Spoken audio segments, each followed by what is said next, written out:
नमस्कार मित्रों, जय श्री राम। मैं अमित कुमार तिवारी स्वागत करता हूं आप सभी लोगों का आपके अपने इस यूट्यूब चैनल ज्योतिषीय गणना पे। मित्रों, जैसा कि आप सभी लोग जानते हैं कि हम इस ज्योतिष श्रृंखला के माध्यम से अपने ज्योतिष ज्ञान में दिन प्रतिदिन वृद्धि करते जा रहे हैं एवं हम इस सीरीज में ग्रह एवं उनके नक्षत्रों के ऊपर अध्ययन कर रहे हैं।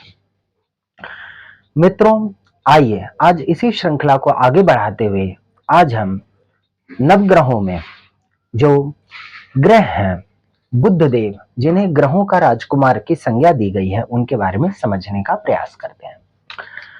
मित्रों, बुध देव को ग्रहों का राजकुमार भी कहा जाता है।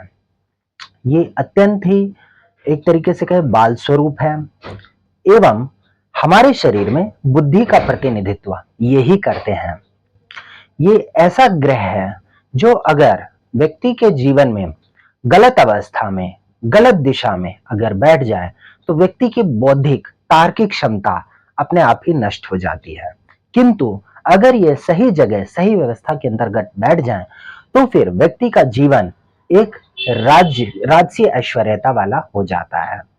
मित्रों, देर ना करते हुए चलिए शुरू करते हैं। मित्रों, ग्रह के राजकुमार बुध देव, इनके जो प्रिय नक्षत्र हैं वो है आश्लेषा, ज्येष्ठा और रेवती। ये इनके 3 प्रिय नक्षत्र हैं जिनके अंदर जाकर के ये अपने आप को बहुत ही ज्यादा कंफर्ट जोन में मानते हैं। मित्रों, आश्लेषा नक्षत्र, इनके हर नक्षत्र के अपने 4 चरण होते हैं। इनके चारों के 4 चरण कर्क राशि में आश्लेषा ये पाए जाते हैं, जो कि 16 डिग्री 40 अंश से लेकर के 30 डिग्री तक होते हैं। इसी प्रकार से ज्येष्ठा, ज्येष्ठा के भी चारों चरण वृश्चिक राशि यानी कि 8 नंबर राशि के अंतर्गत होते हैं, जो कि 16 डिग्री से 30 डिग्री तक होते हैं। इसी प्रकार से रेवती नक्षत्र, यहां पर भी चारों चरण जो हैं वो इसी के अंतर्गत यानी रेवती नक्षत्र के अंतर्गत ही पाए जाते हैं, जो कि 16 डिग्री से लेकर के 30 अंशों तक होते हैं। मित्रों, अब स्वभाव की बात करते हैं। मित्रों, बुध ग्रह के जो नक्षत्र है, इनके सभी के अपने अपने स्वभाव है। इसी के अंतर्गत जो आश्लेषा नक्षत्र है, यहां पर अगर कोई व्यक्ति पृथ्वी पर जन्म लेता है आश्लेषा नक्षत्र के अंतर्गत, तो उसका जो स्वभाव होगा, एक तो काफी ज्यादा रिसर्चर स्वभाव होगा। कोई भी बात होगी उसके बिल्कुल तह तक जाने वाला होगा जब तक उसको ढूंढ ना ले। जब उसको ढूंढ लेगा तभी उसको शांति प्राप्त होगी। रिसर्च का नक्षत्र, एक तरीके से कहिए बातों को डीप से समझने वाला नक्षत्र होता है। साथ के साथ इनका जो मन के जो विचार होते हैं, ये कभी एक तरीके से सामने वाले को साफ साफ बताते नहीं, अपने अपना इंटरनली रखते हैं। और बताएंगे भी तो आधा अधूरा बताएंगे, पूरी बात बताएंगे नहीं, क्योंकि सामने वाला, ताकि इनके विचारों को पूरी रूप से समझ ना जाए। तो ये इस प्रकार का नक्षत्र होता है आश्लेषा नक्षत्र में जन्म लेने वाले लोग। एक तरीके से एक स्वभाव इनका यही धारण करके लोग चलते हैं। फिर ज्येष्ठा की बात करते हैं। दोस्तों, जैसा कि ज्येष्ठा नाम से आप जानते हैं, ज्येष्ठ यानी कि बड़ा। अब यहाँ पर जो ज्येष्ठा नक्षत्र है, यहाँ पर जो भी इस नक्षत्र के अंदर व्यक्ति पैदा होगा, व्यक्तित्व लेकर के पैदा होगा, एक तो अपने से छोटों की वो रक्षा करेगा। चाहे किसी भी प्रकार से भाई बहन अगर छोटा है तो उसकी रक्षा ही करेगा, मतलब किसी मुसीबत में उन्हें देख ही नहीं सकता। इस प्रकार का व्यक्ति होगा, व्यक्तित्व होगा। दूसरा, इसके जीवन में संघर्ष और चुनौतियां खूब आएंगी, जिससे लड़ लेगा। तीसरा, अपनी बातों पर स्थिर रहेगा, ये अपनी बातों से डिगेगा नहीं। कह दिया तो कह दिया, कर दिया तो कर दिया। इस प्रकार से ज्येष्ठा नक्षत्र वाले लोगों का मूल स्वभाव होता है। इसी प्रकार तीसरा, रेवती नक्षत्र वाले जो लोग होते हैं, ये भगवान में बड़ी आस्था रखते हैं, पूजा पाठ खूब करते हैं दबा करके। इनकी पूजा पाठ करने की जो प्रवृत्ति होती है वो भगवान में डीप आस्था लेकर के आती है।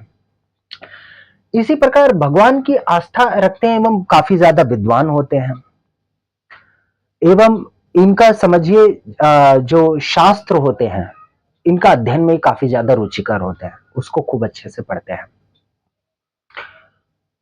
मित्रों, इसी के साथ साथ जो है ये इन आश्लेषा, ज्येष्ठा और रेवती, इन सभी के स्वभाव के साथ साथ अब जब इनकी महादशा आती है, यानी बुधदेव की जो महादशा आती है वो आती है 17 वर्ष के लिए। यानी बुधदेव आपकी जन्म पत्रिका में, आप जन्म पत्रिका ओपन करेंगे, वहां पर देखेंगे बुधदेव बैठे हैं, अच्छे बैठे हैं कि खराब स्थिति में बैठे हैं। अगर वो अच्छे बैठे हैं तो 17 साल तो आपकी बल्ले बल्ले, आप बहुत अच्छे से, आप समझिए आपके 17 साल जाने वाले हैं। और ये अपने जिन जिन गोचर ये घरों से ये गुजरेंगे अपने पीरियड्स के दौरान, वहां वहां पर बैठे अपने फलों के अनुसार आपके जीवन में अच्छे एवं बुरे कर्मों का निर्धारण करते हुए आपको फल देंगे। बुद्ध क्या है मित्रों? बुद्ध एक व्यापार भी है। तो हो सकता है आपको व्यवसायिक उन्नति भी दे, या हो सकता है आपको व्यापारिक स्थिति पर गिरा भी दे। ये इनका प्रबल कार्य है।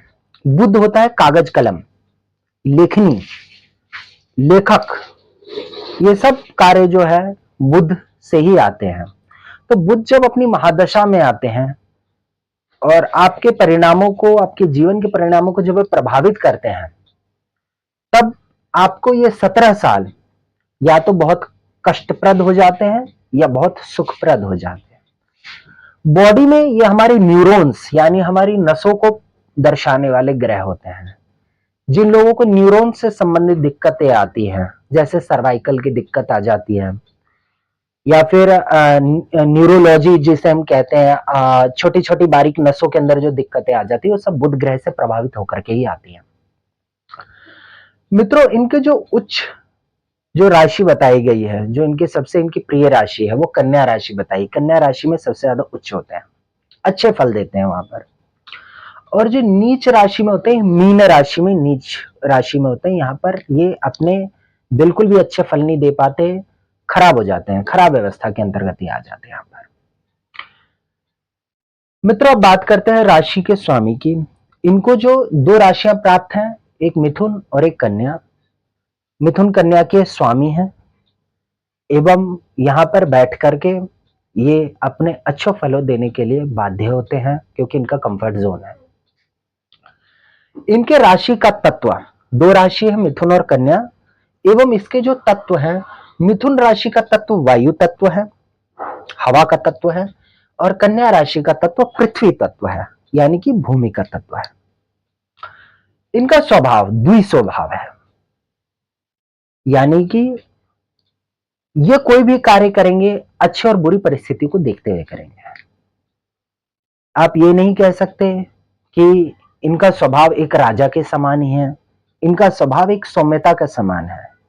ये अपनी बुद्धि के अनुसार ही कार्य करेंगे। अगर इन्हें लगता है कि इस स्थिति में अच्छा बनना ही सर्वश्रेष्ठ है तो अच्छे बनेंगे, और बुरा बनना ही सर्वश्रेष्ठ है तो बुरे भी बन जाएंगे। ये इनका स्वभाव होता है, एक स्वभाव में नहीं रहते। तो इनका जो स्वभाव है द्विस्वभाव होता है।